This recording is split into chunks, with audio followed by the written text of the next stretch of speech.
Mais oui, Pour les gens qui ne on connaissent avait. pas la situation, la guerre, c'est-à-dire qu'est-ce qui se passait? Que faisait le gouvernement de Kiev par rapport à ces régions qui sont à l'est et au sud de l'Ukraine? Que faisait le gouvernement et l'armée?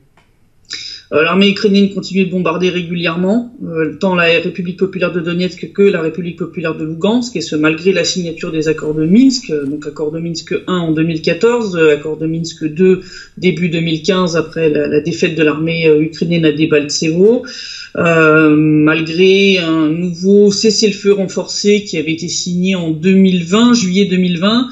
En réalité, le cessez-le-feu n'a jamais été respecté plus de quelques jours. Généralement, au bout d'une semaine ou deux, ça reprenait comme en 14.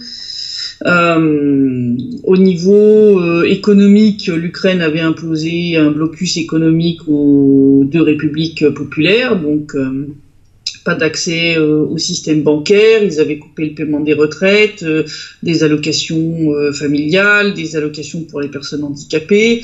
La République populaire de Lugansk subissait régulièrement des coupures d'eau, puisque l'eau qu'elle recevait passait par le côté ukrainien, et donc régulièrement ils fermaient le robinet, et donc la République populaire de Lugansk avait de très très gros problèmes d'approvisionnement en eau.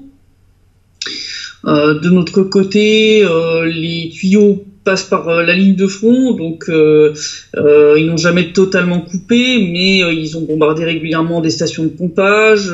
L'armée ukrainienne a bombardé aussi régulièrement la station d'épuration qui est située près de Yassinovataya. Ils ont tiré sur les bus qui amenaient le personnel, donc il y a eu des victimes parmi le personnel de la station d'épuration, ce qui fait qu'on a eu des périodes où les approvisionnements en eau ont été soit fortement réduits, soit diminués, soit vraiment coupés, ou alors l'eau n'était vraiment pas potable, donc les gens devaient racheter de l'eau en bouteille pour boire ou même pour cuisiner.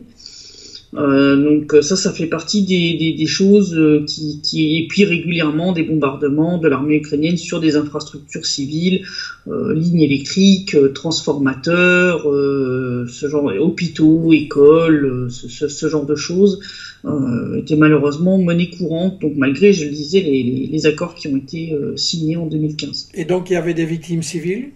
Ah oui, régulièrement. Je veux dire, on avait régulièrement des victimes civiles. Le décompte ne s'est pas arrêté en 2014-2015. Il y a eu de nouvelles victimes chaque année, y compris des enfants qui ont été blessés ou qui ont été tués.